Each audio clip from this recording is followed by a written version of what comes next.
Right, so today a couple of examples. Definite integrals by substitution. So definite integrals is when we have limits on those on the integral sign. So evaluate, there's two examples.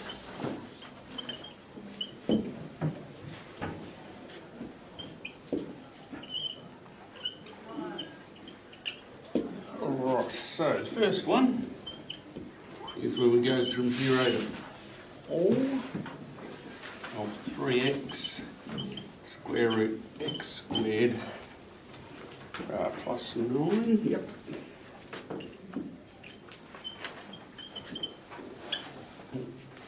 Alright.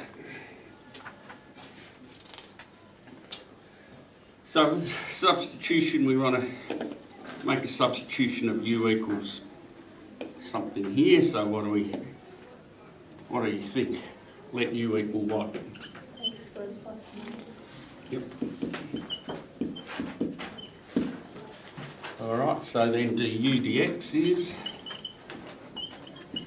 2x, I believe. And then from that, dx would be du on 2x. Alright.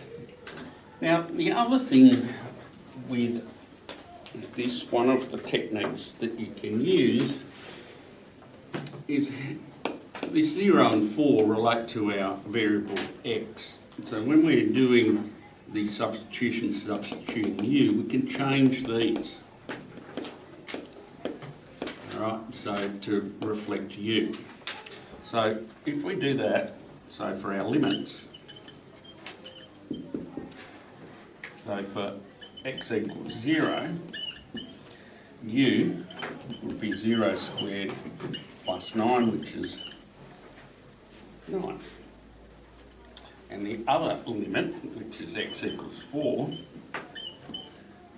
would be 4 squared plus 9, which is 25. So when we rewrite our integral in terms of u, then what we would get would be this. So instead of 0 to 4, we've now got 9 and 25. We've got the 3x there, we're not replacing that by anything.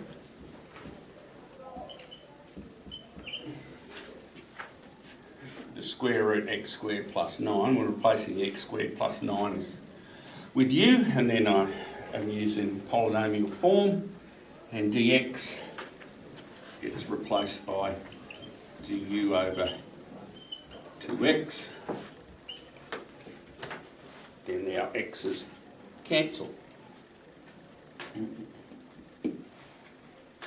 This 3 and this 2 can come out the front of our integral.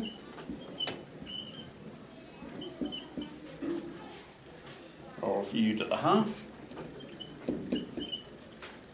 du, and then we do the antiderivative bit.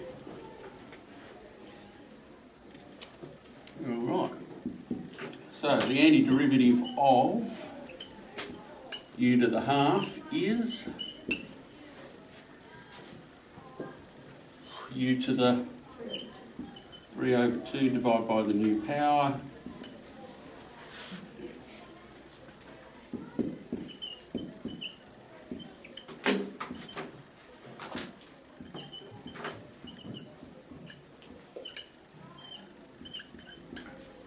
And we get that.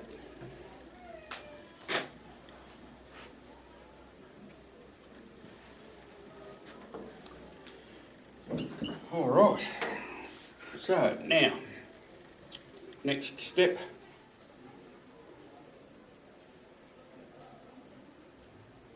Anything? Yes? No? Alright. Substitute our u's. Alright, so by changing our limits from x to u, we don't get to this point and then have to substitute back. We can now just straight away work with these numbers. So it's 2/3 of u, which is 25 to the 3/2. Oops. Minus 2/3 times 9 to the 3/2. Now, if you notice anything there,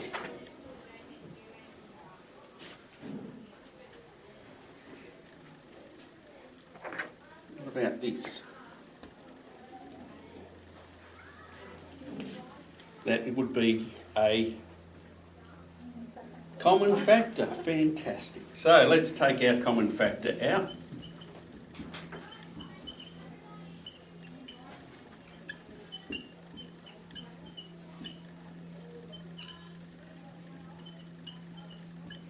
And then what do you notice happens at the front there?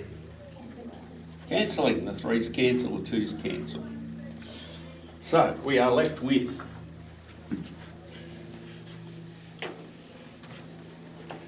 25 to the 3/2 minus 9 to the 3/2. All right. What about...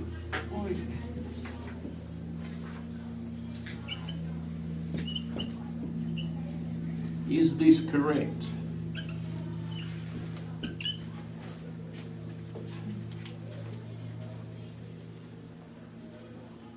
Is that the same? 25 to the 3/2. 3/2. Is it not a half times 3? It is. So 25 to the half times 3. It's 25 to the half to the power of 3. Would that be correct? Which would then be square root of 25 cubed. Yes? All right, so exam 1 question. Yeah, could possibly. Yep. Oh, don't rub that off. Right, we won't rub that off.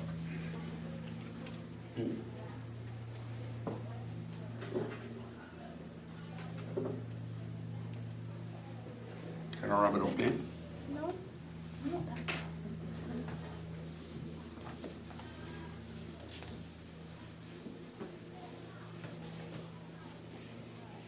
Can I rub it off now? Aaron, you got it. Yep. Yep, no problem. Right. All right, so that means we've got 5 cubed minus 3 cubed. 125 minus 27, 98.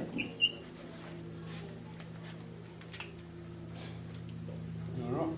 So, yeah, with those numbers and things as they are, could certainly be an exam 1 type question. All right. One more example. So example B is a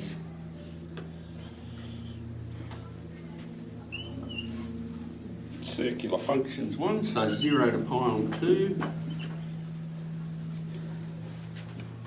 cos cubed x.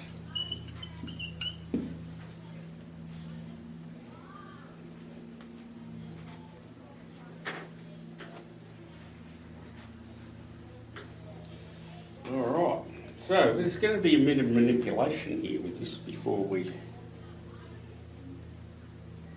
get started. How can we rewrite cos cubed?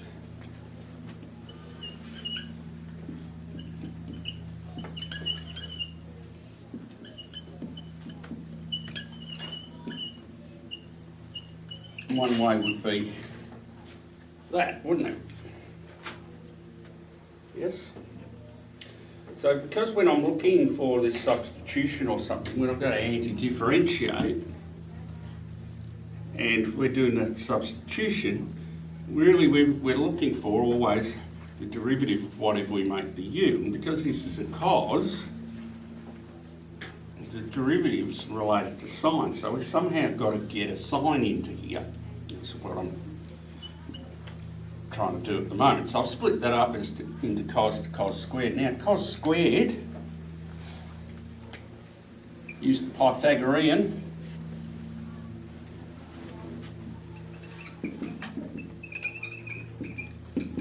Sine squared plus cos squared is 1. So cos squared then would be 1 minus sine squared, yes? So, before we go and think about what we're going to do as our substitution, we've made that adjustment.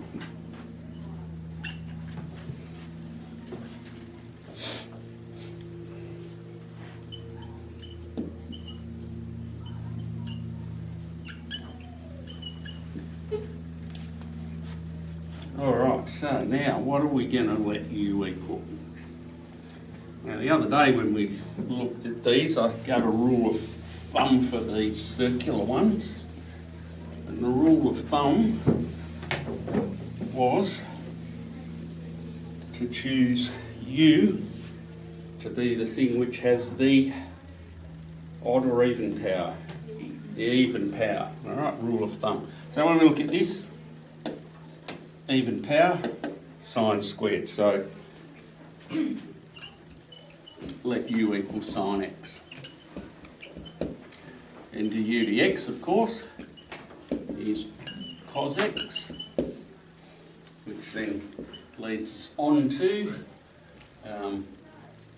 dx being du on cos x. It's handy because then that's going to cancel with that one when we make our substitution. Okay, so again, so we don't have to work with u and then substitute back and change our limits. So our limits.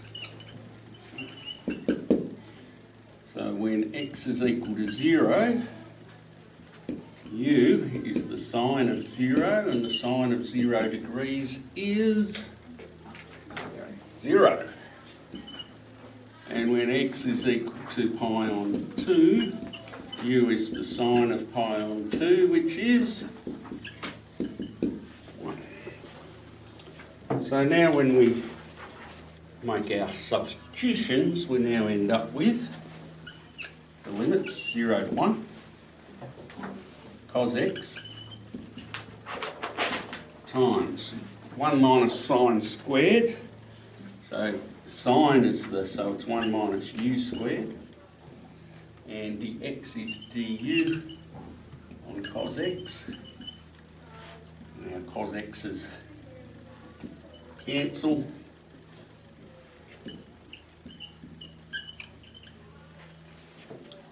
So we've got between 0 and 1, 1 minus u squared, and differentiate that. 1 becomes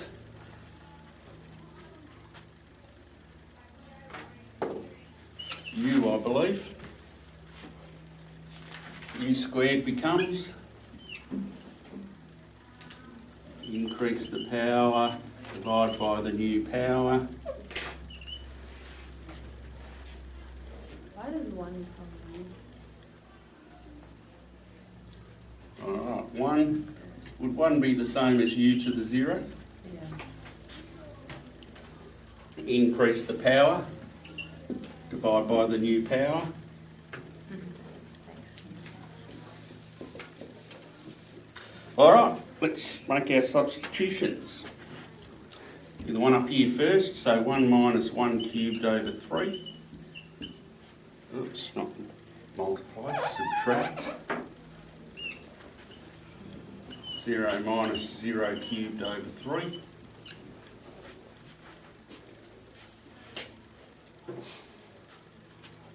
One minus a third cubed is, 1 minus 1 cubed over 3 is 1 minus the third minus 0 1 minus a third is 2/3, minus 0 is 2/3.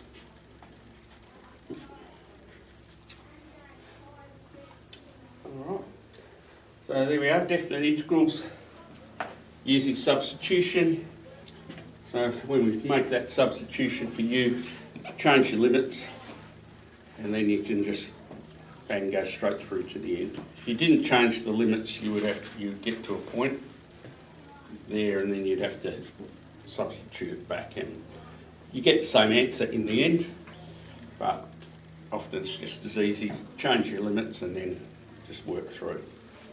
And there's also in exams multiple choice questions, there's been multiple choice questions saying, you know, this could be solved by making which one of the following substitutions, and then they give you